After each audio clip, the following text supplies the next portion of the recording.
الذين آمنوا يخرجهم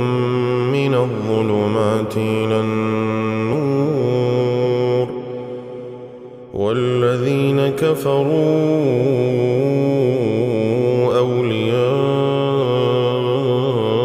أولياؤهم الطاغوت يخرجونهم من النور إلى الظلمات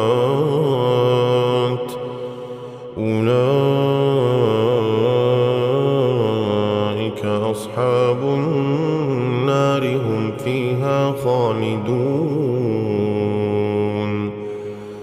ألم تر إلى الذي حاج